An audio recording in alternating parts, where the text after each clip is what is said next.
What up, fam? It's March 22nd, 2021. Welcome back. Glad you made it. It's another So production. It's Monday morning. We're here to do another sesh together. You and I kicking butt, taking names, man. Ladies and gents, welcome back. Hope you are all safe and sound wherever you are in and around this world we call planet home, aka the little blue planet, dog. Here in Toronto, dude, we've been having double digits, dude. Double digits outsideys. I'm talking sunshine, I'm talking t-shirts and walking around, dude. It was a beautiful weekend. I hope you guys had fun. I know I had a lot of fun. So much to talk about. I've been writing, I've been thinking, I've been painting, well, sketching a little bit, getting ready to paint, and doing a lot of fun things, spending time with people that I love, and growing and learning, dude. Asking questions, growing and learning, trying to improve ourselves every day. That's the mission in life, and then sharing and caring, right? Thank you guys for all the love and support again. If this is your first episode, welcome to the show. If you've been a long time listener and viewer, thank you very much for all the love and support. If you like these videos, go ahead and subscribe on YouTube, Instagram, and follow me on Patreon as well, and support your boy, dude. Look into the 3-tier systems out there and support your boy in any way, shape, or form that you like and that you think is appropriate for you. And let's build together, baby. Let's grow together. And a lot of things to talk about today. No particular agenda, you guys. A lot on my mind. Positives. Most of it is always positive. We'll try to squeeze in as much as we can today. If there's anything else that I leave that needs to be attended to, we come back and talk about it on Wednesday, Friday, and then we got the Saturday Patreon episode, boys and girls. So without further ado, let me get a sip of this bad boy coffee and we'll get right into it. Beautiful, man, beautiful. Had a great week last week, you guys, as per usual. Thursday was great, met with my brother. Friday I had a little time to myself, just jotting down ideas, working a little bit, coming back, meeting with you guys. And been going out for a lot of walks, you guys. Been going out for a lot of walks. Saturday, went for a walk. Sunday, went for a walk. But let's recap a little bit and just recap a little bit about Saturday. Saturday, I got up, did my morning exercise routine. I had leg day, so I did my 100 squatties, did 50 lunges on each leg, did 100 sit-ups, had breakfast, and wanted to go out for that. I knew I wanted to go out after I shot the Patreon episode. I told you guys I want to go outside and get some fresh air and walk and be amongst people and just see a bunch of humans, dude. Just see a bunch of humans is what I wanted to do. So I go out on my walk, right? I'm just walking down the street. I pack a little treat with myself. Not gonna lie, dude. When I go on my walks, I pack a little treat, and I rolled me a J, packed it, and had it on me. Was walking down the street, grabbed me a cup of coffee. Was just walking. Received a couple of phone calls. It was actually quite nice. Received a phone call from my mom. Talked to her. It was her birthday weekend. I wanted to wish her a happy birthday, but she called me earlier, so that was that. It was nice. Chatted with my step-pops, dude, stepdaddy-o. He's good. Just checking in. It's nice to hear his voice, man. And I miss everybody. Everybody's all, I bet a lot of you guys can relate. You have family members or relatives or loved ones who are, scattered all over the world, and sometimes you don't get to see them face to face, but it's just nice to, hear their voice. So maybe see them via the internet. You know what I'm talking about? Do the Zoom calls or what? I'm not a big fan of the Zoom calls. I prefer talking on the phone if I'm talking, even on the, I'm still not even a big fan of phones. I rather interact in person, but sometimes we have to resort to texting or phone calls, and that's all right, man. No worries. It's good to hear from them. Also spoke with my stepbrother, dude. He was also, hanging in there.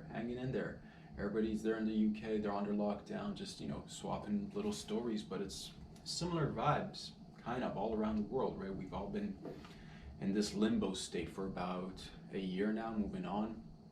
And everybody's trying to make sense of it one step at a time, but the beauty of it is to remind ourselves that we're not alone, that we are in this together, and by this I just mean life, dude. We're in life together. We're doing life together. That's basically, we're all doing time. It's a beautiful time, and let's help each other. How do we help each other? Sometimes we help by listening. Sometimes we help by talking. Sometimes we help by just being there. And all of us help in different ways. And I hope some way through these little videos I'm helping, dude. But a lot of things to cover, you guys. And how do I get into it? I've been writing a lot, but this has got me thinking about different topics, and I'll I'll just get into it, you guys. I'll just get into it. One thing that I've been meaning to talk about, actually, few things I've been meaning to talk about, and like a lot of other subjects that I talk about, we know that everything's kind of interconnected. So when I hit something, we're kind of constantly talking about other things surrounding those specific topics as well. And let's start it off with depression. Depression. Now we can have the classic, individual depression. We can have the collective depression. You know what I'm talking about? What's a collective depression? Like, we had after the 1929 stock market crash, if I'm not mistaken. Guys, forget about the dates. I'm terrible with dates. You know what I'm talking about, dude. In the 20s, we had the stock market crash, caused the Great Depression. World economy collapsed and what have you. That was the biggest one. That was a kind of major depression. So that was a group collective depression. And if you want to familiarize yourself with somebody who wrote on topics, and I have to go back and refresh my own memory as well, because there's like individual depression, and that's got to do with your psychology, and there's like there's the sociological aspect of depression, which I believe Max Weber called it anome, if I'm not mistaken. This was basically, he was hinting towards what could happen under particular circumstances in societies, is that we could have a collective depression and collective suicides. And what are the causes of that? And again, this is something, again, Max Weber, I gotta go read more of his work and refresh my own memories, but I do believe he talked about the notions of, whereas Marx was constantly talking about class, Weber also introduced, social status, and also emphasized that. So with that in mind, he was talking about how I guess again, if you have masses of the population that are discontent with the way things are, and that's got to do with economical circumstances, with the ways people have means to amenities and resources, so that they can go out there and try to achieve somewhat of a balanced life for themselves. If people don't have access to those things, it can cause social unrest. It can cause individuals to get depressed, and it can also cause societies to get depressed. So one thing that's always been on my mind, I've always been, because and here's the thing, why was I interested in learning about these things? Because growing up, I've dealt with depression myself, and I know some of you guys might be tuning in, some of you guys might be dealing with depression, and there's different levels. I'm just going to talk about my experience, and there's different levels to everything. I'm not belittling anybody's circumstances, I'm not bigging up my circumstance, and the whole point of this is to just I want to be able to talk to you guys, and hopefully we just we can reduce the stigma of mental health and what it means to battle different mental health concerns. So what I experienced was I guess depression really hit me right after my father's death. You know what I mean? After my pops passed away, I was probably 2021. And I'm talking here's the thing, I'm not the distinguishing factor between depression and just being blue once in a while is folks who've dealt with depression, you know what I'm talking about. You might have days where you legit can't get out of bed. There's just everything inside you is telling you should be getting up, you should be getting dressed, you should be attending to this, that, and the other, but there's just something holding you back, and that is, for me, that was depression. For a few weeks, for a few months, I just legit, and it was a struggle, it was a battle, and I had to dig deep. I had to do a lot of, and what I want to achieve out of this video is essentially get help. I want people to get help, and I don't want people just keeping things to themselves. I want people to talk about it. I want people to, and when I say get help, this is the thing. When I speak about topics like this, or many other topics that I talk about, there's no one formula or one remedy or one generic band-aid that we can apply to everybody. There's no one formula that's going to be if you do this, you're going to make sure that you're going to get rid of your depression, or you're not going to ever have depression, because we are all very unique creatures. We're all very, we're spiritual, long life journey, and we're always going through different things, and we're also unique, but within that uniqueness, there's similarities that connect us and make us all very similar as well. I think one of, again, terrible at a lot of things, but I try to get, whatever I read or take, I try to get the essence of it. And one of the main points that I think Buddha pointed out to when I was familiarizing myself a little bit with the Buddhist traditions. I'm no expert by any stretch of the imagination. I think he mentioned that what humans all have in common is a factor of suffering, and that we all suffer at one point, shape, or form in our life. And if we find common grounds, we can all relate to each other and, get rid of the stigmas, get rid of the taboos around mental health, get rid of the talks around depression, anxiety, all sorts of mental health, whether these are things that have impacted me. And I just want to say that it took me a long time. It was a process that I had to work on myself. You got to find what works best for you. For me, I was all about the self-help stuff. I would be reading, I would be trying meditating, I would be exercising. I've experimented with different substances. For example, weed for me has worked out. Am I condoning anything? No, absolutely. And when it comes to substance use, you guys, I believe, I started experimenting with substances at around 20 years old. I was just the way I wanted to. It never appealed to me as a kid or even a teenager. Just those stuff never appealed to me. So, but later on in life, weed definitely helped me. I've definitely tried mushrooms, psilocybin mushrooms a few times, probably more than 5 times, less than 10 times in my lifetime, and in variants. Sometimes I've done, large loads.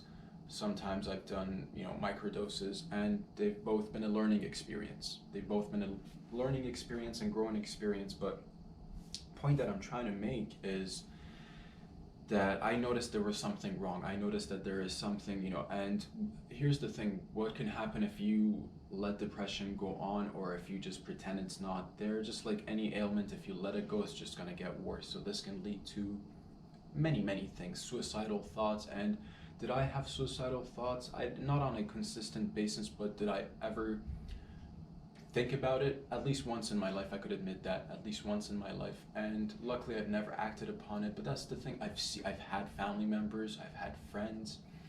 I had a couple of friends who've lost family members to suicide, and these are all things that could be dealt with if we're just open about our mental health concerns, just like we would be open, there's no shame if you break your arm or anything, right? Nobody's gonna look at you and laugh at you and be like, haha, you got a broken arm. No, if you mention your concerns, you know what I mean, you could remedy it, and hopefully we don't have to have more suicides or more people falling off the grid somehow. And it's important that we talk about these kinds of things, because there is a lot of social unrest. Although we've got it really good, there's a lot of beauty in life, and I'm very grateful for the things that I've got, but there is still a lot of social unrest.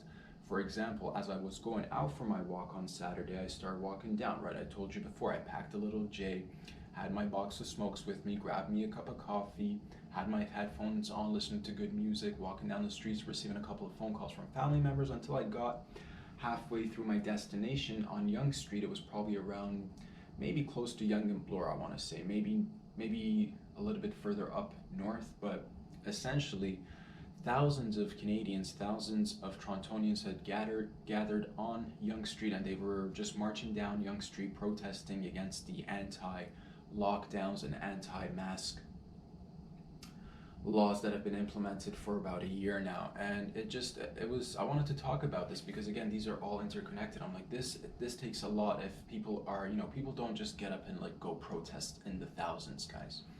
And I was just caught off guard. I didn't know. I'd seen protests before in Toronto, but I didn't know. Apparently this is a reoccurring thing every Saturday, and the crowds are getting larger and larger because people are just upset. And I don't want to be scapegoating anybody. I don't want to be pointing fingers. I think I want to be giving anybody who's trying, I want to be giving everybody the benefit of the doubt that I don't want to be cynical. I don't want to go down that path. I want to give people chances to even redeem themselves. Even if they have certain agendas, you can always turn things around and be with the people and work for the people. And basically I caught myself in no man's land, dude.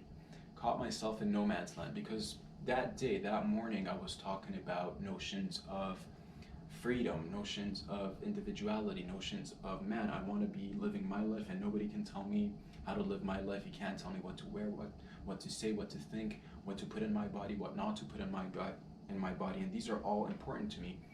And here I am walking Saturday, and I had my bandana on around my neck, because if I were to enter a store for a cup of coffee, I'd need to put on the mask, or if I were to head downstairs to jump on the tube or the subway to get back home at one point again, I need a mask. So in the middle of the street now, I'm catching myself surrounded by thousands of people. I'm on the sidewalk, they're marching down, very peaceful. Everybody, for the most part, from what I saw, was peaceful, very nice. They were just chanting slogans of libertà and freedom, and enough is enough and all that jazz, which I completely get. My heart goes out, but I'm trying to see both sides.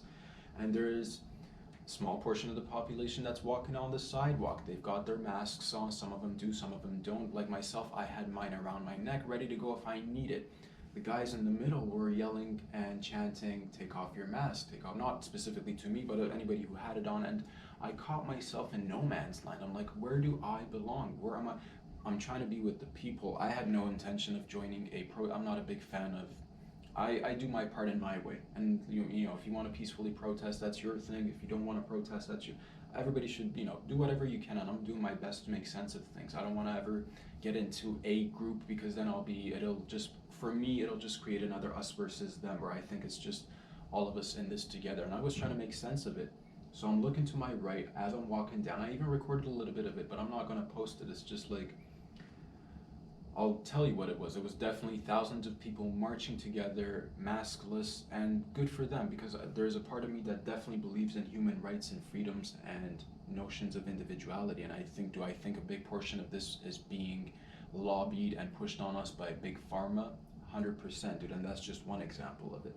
So when I see small businesses hurting and closing, it, people aren't able to feed their kids and families, and are now resorting to have to go protest in the streets, my heart goes out. But the point that I'm trying to make is I caught myself being like a hypocrite, dude. And I know I'm a hypocrite. Dog.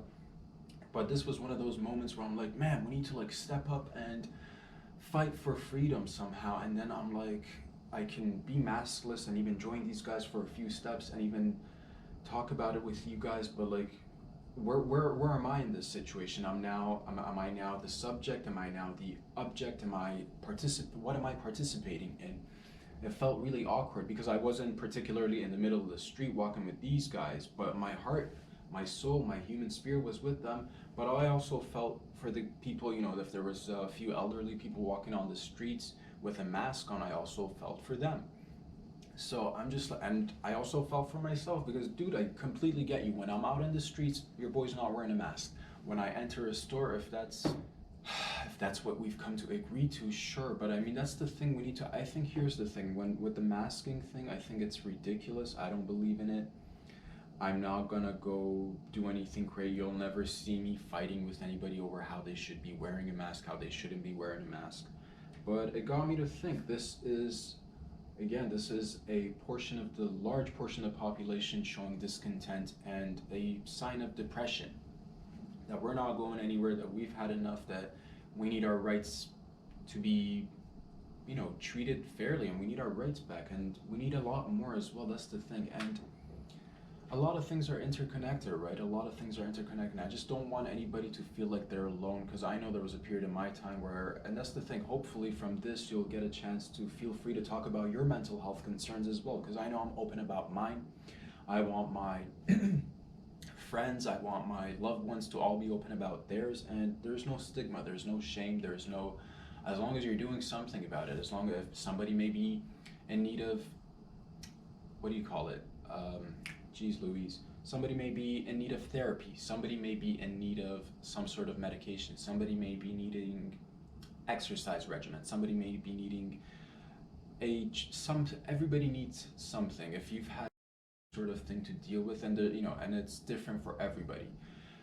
I don't think I've been depressed for many, many years. Luckily, I've worked through it. Do I have moments in life, even now, I'll have a day in my week where I'm just like mentally in something, and I'll get locked into it, and I'm like, man, and I'll get in my feelings. But I disclose that to you guys as well. You know how it is, dude. Your boy's not gonna come here in front. If I'm having a bad day or if I'm having a sad day, I'll talk about it and we'll get it off our chests.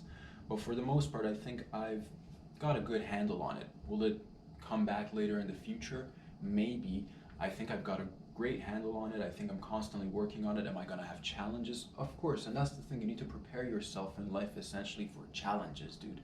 because life is beautiful, but it's also challenging, and that's what I learned. Essentially, I had to, because if I wanted to look back at my life and come up with reasons as to why I should let my depression go on longer, then I would have stuck in that. I would have been stuck in that position for a really, really long time, because I had ample amounts of ammunition or reasons to, make myself feel like a victim at least. And I'm not trying to lessen or, um, you know, belittle anyone's circumstance or situation. The whole point of this is to get more people talking. That's the whole point, you guys. I just want you to know your boy's not perfect. I don't think there is any human being out there that's perfect. We've all got things to work through, and mental health is a big one. Especially nowadays that we're all, under a lot of it. Look at the working hours, the average working hours. If you want to make ends meet, you got to be putting in 45 plus hours a week, dude. 50, 60, 70 hours a week. And then you got the multi-billionaires who also chant that message. Yeah, man, you hear I don't want to name drop, but you hear those multi-billionaires and they're like, what's your secret to success? And they're like, yeah, man, I used to work 100 hours a week. Did you really work 100 fucking hours a week, bro? Or did you have a group of people around you who were able to support you so that you could experiment with different things, or you could learn different things, or you had access to different things, or you were okay if you failed a couple of times? You know what I mean? So it's just like, calm your horses, dude. It's not just about working hard. I think for the most part, a lot of people are hardworking, and we all want to give back. For the most part, I just find people want to be giving back, but they don't take care of themselves. And that's where I found myself at a point in my life, dog.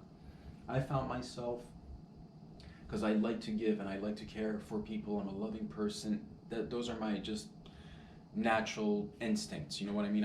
Whenever I make somebody else feel good, it makes me feel good. So I've always been like that. But at a point in my life, after dealing with a little bit of, loss in the family, depression, other things from childhood coming back, the whole challenge of life, going through school, work, this, that, and the other. At one point, I found myself just completely drained, dude. Completely drained of energy and nothing to give back, and I needed to reassess everything. And I think that was, maybe this year was kind of it was again forced on all of us to reassess a lot of things, and that's what I want you guys to do. Maybe you've had the year, maybe you've not used this year to the best of your ability for some reason. Maybe you're not getting help, maybe you're not talking about your mental health, and I don't think there is anybody walking out there that doesn't have some sort of an issue in their life, dude. If you've lived long enough, you will accumulate experiences and you will go through ups and downs, and everybody is very unique and everybody's an individual. That's why we have issues in the, when I got into, it was so hard to communicate when I was in university, because I was dead broke, lost my dad, was trying to make my grades, was having a difficult time, and I just felt, and I just want other people in the system, in the education system, to know that both as faculty members and as students, that you're dealing with a lot of different individuals. But I find that it was very difficult to find, I was one amongst 50,000 students, and it took me a lot to get through that path. It took me a long ass time to graduate, you guys. I think it took me I took a year off in the middle of my studies. I traveled a little bit, this, that, and the other. Took me a long time to graduate, and there was just not too much help, and you can't really expect too much help when the resources are drained. The money's there, the universities have ample amounts of money, but the resources are scarce. Faculty members are not too many. I was in the sociology department at York University. We've sometimes had good professors, sometimes had so-so professors, sometimes had TAs that weren't even in sociology, and they would come and TA your class for you. So mixed bag of experience overall. Am I glad that I got an education? Fuck yeah. One thing that I wanted to talk about, and I've been reading news articles about the upcoming elections in Canada, and this is going to be another hot topic, but I think it indirectly, or maybe even directly, has got something to do with mass depression or depression in general, because finances impact us a lot, and students, I know in Canada and the US, have accumulated I don't even know the digits anymore, in the billions of student loan debt, and they can't pay it off, myself included. I'm paying mine off. I've been paying mine off $100 a month for the past few years that I've been able to do so, but the lump sum is around 40 G's, dude. I owe $40,000 of OSAP money, and I can't pay that back. And what I'm noticing right now, it's just legit, not that it's just gonna take forever. You know what I mean? With the rate of inflation, with the way that the wages are constructed in our society, they make it so that it's almost impossible for you to pay that amount off in a short period of time. So what I'm seeing right now in the news, and the government officials that are going to be running for the elections, talks of student debt forgiveness. I think this has been something on my mind. I think this should be done, but now it seems like they want to use this to like negotiate. You know what I mean? Oh, we'll just we'll cap it at like $20,000. We'll forgive $20,000, as if you're doing anybody a favor. You get rid of student debt. This should not be. Student debt is one of the worst kinds of debt, you guys. Student debt is one of the only debts that you cannot clear off of your credit history. Even if you declare bankruptcy, you cannot get rid of that student loan debt off of your credit score. So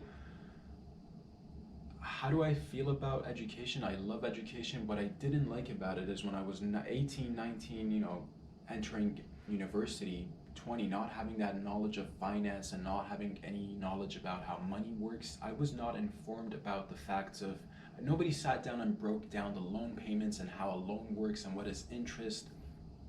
Nobody broke that down to me. No, and to me, it just seems like predatory lending. That's no different to me than the predatory lending of money for the making of profits on housing. That's the same thing, because and then you enter the university system, and again, you're 19, 20 years old, you're walking through, your books are costing you thousands of dollars. How much money did I spend on books? Good Lord, thousands of dollars. And everybody's got to do this if you want to go down that path. And for me, it was either choose education, somehow get a loan to be in school, or God knows what, end up on the streets and maybe sell dope. Maybe. You know what I mean? So it's just like, I'm so lucky. Again, I look back at my life and like made a left, made a right here and there, and just little decisions that I've come very close to making stupid decisions that could have altered my life in a drastic way. And that's the thing. I think it should be free so that people don't have to resort to those sketchy or risky moves. Nobody wants to do anything risky or dangerous or that's detrimental to society unless they're really pushed to the corner. So that's what I'm saying, dog. I got lucky, but at the end of the day, I'm left with this lump sum of a loan, and I know there's thousands of people out here in North America and Canada and the US who've accumulated student loans in the hopes of providing themselves with an education and an opportunity to go out there and give back to society. But now we've caught ourselves with these loans that are chained to us, and you can't get rid of it, dog. It takes forever. And now politicians are just now starting to talk and be like, oh, you know what, maybe if we look into the amount of interest that we've been collecting on these payments, maybe we can afford to wipe off 20,000, wipe off the whole thing, and we can hit a restart. That's what a reset is, and we can start moving about changing things in a positive manner. Education should cost way less, or it should at least be free, especially with the age of technology. Why did we spend thousands of dollars on books when everything can be accessed online, guys? And that's the thing. Right now, if I were to give advice to my 19 or 20-year-old self, is to definitely get an education or go into a profession, learn something, learn a craft, do whatever you want to do. But make sure you're not taking in loans. Make sure you're not taking lump sums of loans. And universities should have some sort of responsibility in disclosing that, because as soon as you apply, everybody's welcoming you in, but as soon as you get locked in, you just become a number, and it becomes this neoliberal way of thinking that everybody should just be left on their own, and your strongest, survival of the fittest, basically. Survival of the fittest. And to a certain degree, that's like the rule of the jungle, you know what I mean? But as humans evolved and as humans become more civilized, we can address issues like social needs that need to be met, like housing. That should be a human right.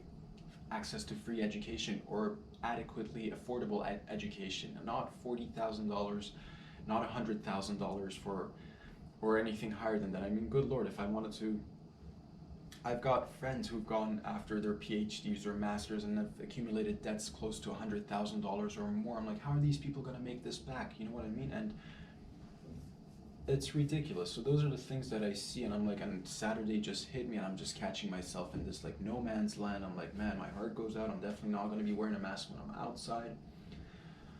But again, I feel like a hypocrite because when I jump on the subway, I got to put on the mask. It felt weird.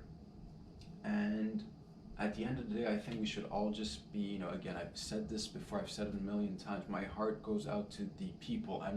Because I'm one of you. I'm one of the people. I will always talk on behalf of the underdogs. I will always represent as much as I can in my what I plan to do in my head is, I know sometimes we come in here and talk about serious issues. I don't even think I mentioned anything remotely funny today, but that's the thing, man. That's the freedom that I'd like to create for myself and this little platform, and that this is a collective. So thank you guys for listening. Sometimes it'll be funny. Sometimes my main mission is to make you guys laugh, but there are definitely real life issues that are constantly happening in and around us that need to be dealt with. Homelessness is one of my big concerns that I'd like to make sure that we don't have homeless people. Can we reduce that? Access to free education, access to free healthcare should be maintained and upheld for everybody and other generations coming along as well.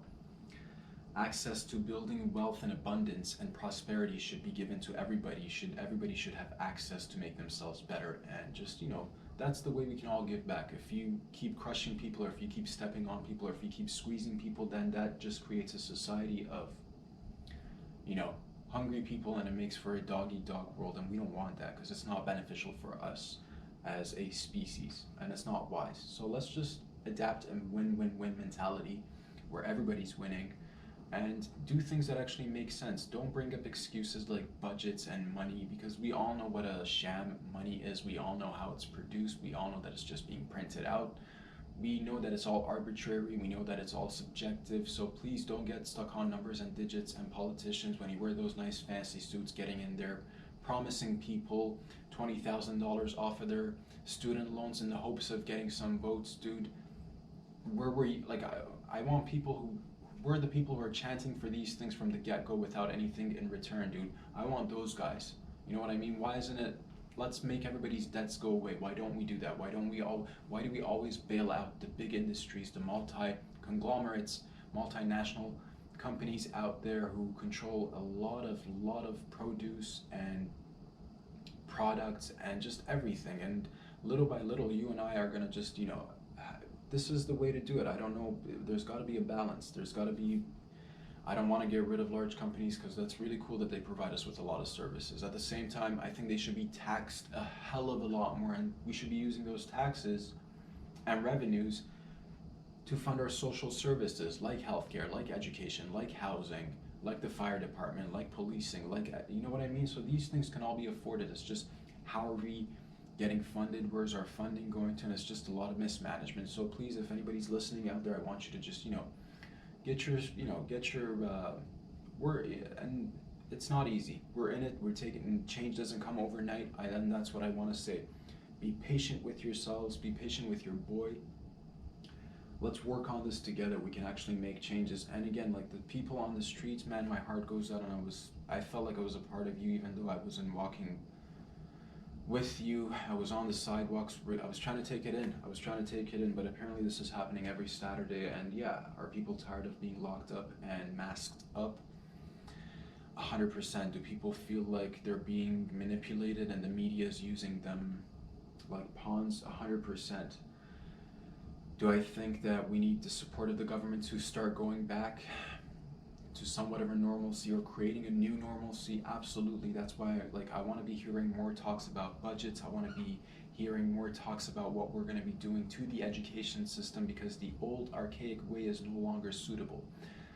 You had the same, like, that's the thing, it always just blew my mind that I could walk through my university and it was this old building, things hanging from the 50s that have not been touched or attended to, and the same old lecture halls and the same textbooks, and then you find one professor adds one little word or a little paragraph, and the next year you got to go buy their new book, and it's just like, man, did I just enter a business or a new echo chamber? I thought this was a place of open discussion and learning and challenging ourselves.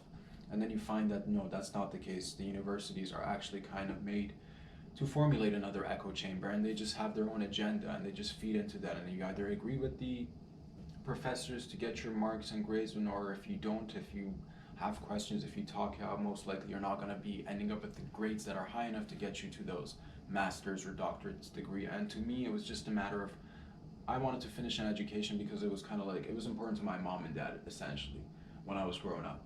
Later on, I definitely have an appreciation for it, but that's the thing. I want other kids, I want younger kids having access to education, especially with the fact that we're living longer these days.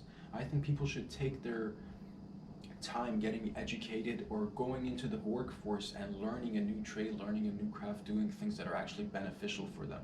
The education system, I think we need to get together and somehow make things that are applicable to life. We're putting people through so much schooling, yet they come out unable to fend for themselves. How is that right? Why are we teaching people useless nonsense? Not to say all of it is useless, but majority of it. How much of the stuff from high school do you guys remember? I pretty much remember this much, dude. I remember having fun in high school or anything in high school or even grade school. You know, it's accumulated knowledge that's helped me out, and I'm sure that's the thing, the amount of time that we dedicate to these institutions. Why do we have institutionalized schooling? I think we should, again, don't throw out the baby with the bathwater, but maybe reconstruct it, maybe reform it a little bit. Especially with the age of technology, we don't need these large buildings. We might need it for some time, but that's the thing. It's like they're sitting on millions and millions of dollars of wealth from tuition, from, you know, students from both within the country and people who come from abroad and bring their money and wealth and get an education. And education is great, but it's just, yeah, that's one thing that it's been on my mind because it's related. Again, it costs money. Being in debt is one of the factors of depression, dude. If you have struggled with money and finances, and if you've experienced dire circumstances where you didn't know where your next rent money is going to come from, or if you're going to have enough to, I'm sure you've dealt with some sort of a depression or some sort of an anxiety or mental health concern, because chronic reoccurring of events is going to cost you, you know what I mean? If you keep bumping your knee on someplace every month, you're going to start to develop a bruise, and eventually you're going to hurt your kneecap and so on and so forth. Same thing with mental health, and there's so many factors constantly jabbing us in our little brainsies, dude, in our little squishy brainsies, and we're just like, help us sometimes. And I think people have a difficult time talking about these things. I don't know, you know, my intention is to just talk, and through talking, hopefully reveal that we've all got more in common, and I think that might help a little bit. Boys and girls, thank you for watching. Thank you for all your love and support. It's Monday. I want you to keep a positive attitude. I want you to go after your dreams. Find out what it is that you really like. Take your time. Don't jump into anything extremely quick. Do a little bit of research, whether it's schooling or a profession. But once you've found whatever you're passionate about, go for it. Put your blinders on. Don't listen to anybody else. Don't listen, because nobody knows what's suitable for you except you. There's not one guru or doctor or what.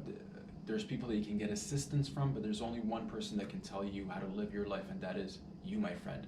I love you. I will talk to you guys on Wednesday. Stay safe out there. Please support your boy by clicking the like button on Instagram, by subscribing on YouTube, and by clicking on the link below my name on Instagram to direct yourself to the Patreon page and support your boy on Patreon. Dude, I'll see you guys on Wednesday. Peace out, everybody.